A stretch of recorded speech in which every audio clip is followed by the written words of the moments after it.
Hello সবাইকে, welcome to my new blog. Exam শেষে new market ঘোরাঘুরির ব্লগ থাকছে আজকে।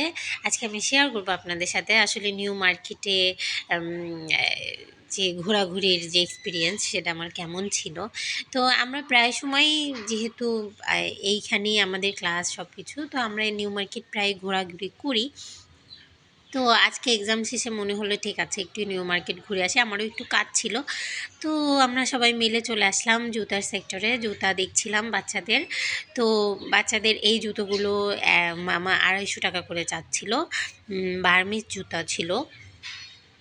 তো কিন্তু হচ্ছে এটার আমরা বেশি দূর কনভারসেশন আগাই না, কারণ মামার বিহেভিয়ার একটু রুড ছিল। তো যাই হোক, নিউ মার্কেট আসলে এরকম এক্সপিরিয়েন্স হয়, কারো বিহেভিয়ার একটু ভালো থাকে, কারো বিহেভিয়ার খারাপ থাকে, বাট আমরা বেছে বেছে যার বিহেভিয়ার ভালো থাকে তার থেকেই আসলে আমরা নেই। তো তারপরে ক্লিপ, হিজাব পিন এইসবের কাছে চলে আসি। মেকআপ আইটেম আছে, ব্যাগ আছে, অনেক কিছু আছে। আবার জুতার সেক্টর, জামা কাপড়, ওয়ান পিস থেকে শুরু করে মাথার ক্লিপ সবই আমরা মোটামুটি ঘুরছিলাম সবাই মিলে। তো যেহেতু ফ্রেন্ডে মিলে আসছিলাম, সব দোকানে একটু একটু করে ঢু দেওয়া হচ্ছিলো, দাম জানা হচ্ছিলো। তো আমার এক ফ্রেন্ড আবার একটা ব্যাগের দোকানে ঢোকে ব্যাগের দাম জানার জন্য। ব্যাগ পছন্দ হয়েছিল ওর, তো ওর একটা ব্যাগও দরকার ছিল। তা আমি দেখি আবার আমার আরেক ফ্রেন্ড হচ্ছে চুড়ির সেক্টরে চলে আসে, চুড়ি দেখছিল। তো এই মামার কাছ থেকে হচ্ছে ও চুড়ি নিয়ে ট্রাইও করছিল। তো এই চুড়ির সেটটা হচ্ছে মামা 320 টাকা চাচ্ছিল, হয়তো দরদাম করলে কিছুটা কমাতো।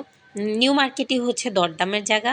এখানে আপনি যত বেশি দরদাম করতে পারবেন ভালো, যত বেশি আপনি বার্গেনিং করা এক্সপার্ট হবেন, আপনি তত জিতে বাসায় ফিরতে পারবেন আর কি। আমার মতে এইটা হচ্ছে যারা বার্গেনিং করে তাদের জন্য বেস্ট প্লেস। তো অনেক মানুষ ছিল সেদিন, অনেকে বিয়ের মার্কেটিং করতে আসছিল, জুয়েলারির দোকানে অনেক মানুষ ছিল। তারপরে হচ্ছে কেনাকাটা যে প্রায় বিয়ের মৌসুম চলছে, তো তাই নিউ মার্কেটে একটু মানুষের ভিড় অনেক ছিল, দেখতে পাচ্ছেন, মানে হাঁটার জায়গা ছিল না।